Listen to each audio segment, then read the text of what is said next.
I nderuar sekretar, të nderuar deputet,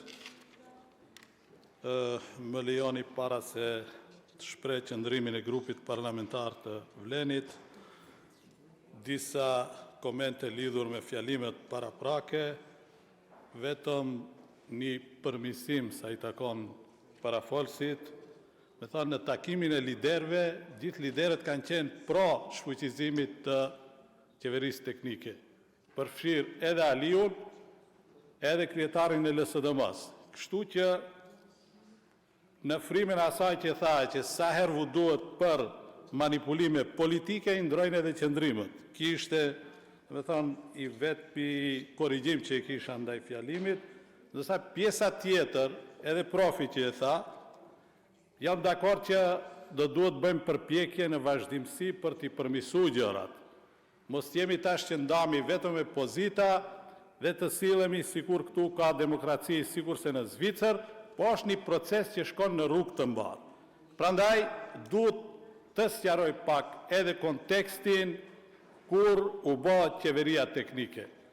Ishtë një kontekst krejtësisht tjetër dhe unë dua të ju kujtoj në atë periudhë se çfarë procese të rrezikshme zhvilloheshin dhe sa sistemi kishte degeneru në një kapje totale, në një pasiguri të thellë, ku kishim montime politike, ku kishim rastin Mostra, ku kishim rastin Kumanova, ku kishim kulmin e acarimit të raporteve ndëretike, ku qeveria dhe shteti kishte humbur edhe besimin jo vetëm tek qytetarët, tek institucionet e brendshme, por edhe faktorin ndërkombëtar kishte humbur besimin.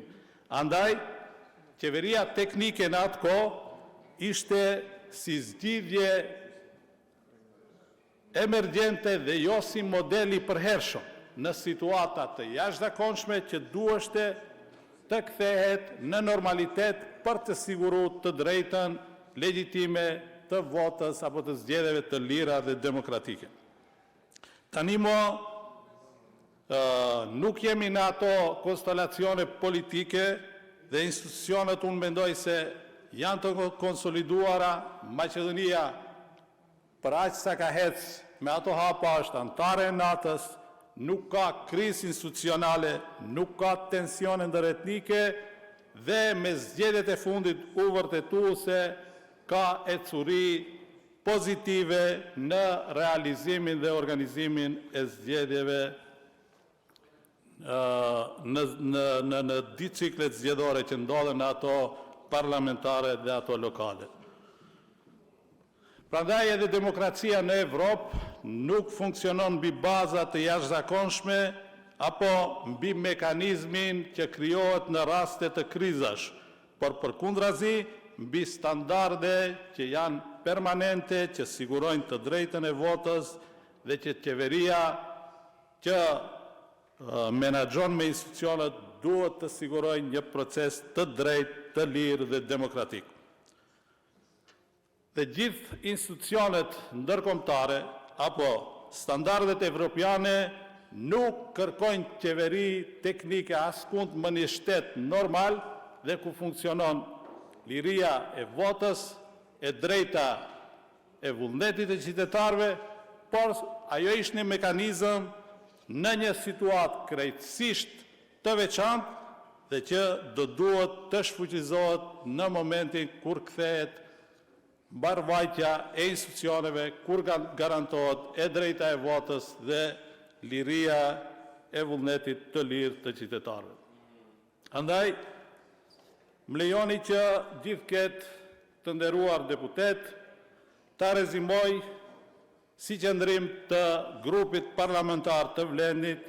Ne si grup parlamentar i Vlenit e kemi bërë të qartë mbështetjen tonë për heqjen apo shfuqizimin e qeverisë teknike, ashtu si që në marrë vesh liderët në takimin e fundit politik, ku kishte përfaqësues edhe nga opozita, respektivisht ati ishte edhe lideri i BDI-s Ali Ahmeti, i cili u pajtu me propozimin e shfuqizimit të qeverisë teknike. Por, gjithashtu, më lejoni që në pika të shkurta të arsjetoj qëndrimin tonë. Qeveria teknike është mbetje e një të kaluarit të zimt, kur besimi ishte aq i ullët, kriza aq e thellë, polarizimi aq i madh, sa nuk kishte besim tek qytetarët se qeveria politike mund të organizojë zgjedhje të lira, të ndershme dhe demokratike. Ishte një zgjidhje e jashtëzakonshme në rrethana të jashtëzakonshme. Ishte rrëdhjoj e politikave të dëmshme të BDI-s së Ali Ahmetit, Blerim Bexhetit, Artan Grubit, bashkë me miqët e tire Gruevski e Mjalkov, që rënuan besimin institucional dhe shkatruan imazhin e shtetit tek ndërkombëtarët, si rezultat i kësaj ndodhi kapja e shtetit nga këto eksponent. Fatmirësisht kjo kohë ka kaluar. Vendi jeton në një realitet komplet tjetër, jemi antar i NATO-s, vendi aspirant për antarësim në BE, kishim rotacion dinjitos të pushtetit dhe klim relativisht demokratike, zgjedhjet e fundit lokale ishin më të mirat në historinë e shtetit, sipas vlerësimeve të gjithë faktorëve politik, por edhe OSBE-s dhe faktorit ndërkombëtar. Nuk ka asnjë argument për të vazhduar masën e përkohshme si qeveri teknike, në veçanti nuk e kuptoi kundërshtin e BDI-s ndaj kësaj nisme. E para, heqja e qeverisë teknike do të vlej pas zgjedhjeve të ardhshme parlamentare, pa paredikuar se kush do të jetë pushtet e kush opozit. Është kaq e sigurt BDI që do të jetë edhe gjatë në opozit e prandaj kundërshton këtë nismë. E dita, kryetari i tij Ali Ahmeti u pajtua për heqjen e qeverisë teknike në takimin e fundit mes liderëve që ndodhi në janar. Dhe e treta, po kjo BDI kërkon heqjen e qeverisë teknike në vitin 2023 dhe po u parashtroj pyetje atëherë pasi që tezën kryesore e kanë se është marrëveshje ndërkombëtare dhe duhet të konsultohen ndërkombëtarët. Po u parashtroj pyetje, në 2023-shin, kur kërkuan shfuqizimin e qeverisë teknike, a u konsultuan me ndërkombëtarët apo jo? Apo kur do këndja thirrën në ndërkombëtarët dhe kur nuk je lëvërdis, nuk i përmendin fare ndërkombëtarët. Dhe katërta, në qeverinë teknike që pretendojnë se është marrëveshje edhe ndëretnike, nuk propozohen ministra nga opozita shqiptare, sepse kështu pranoi BDI në vitin 2015.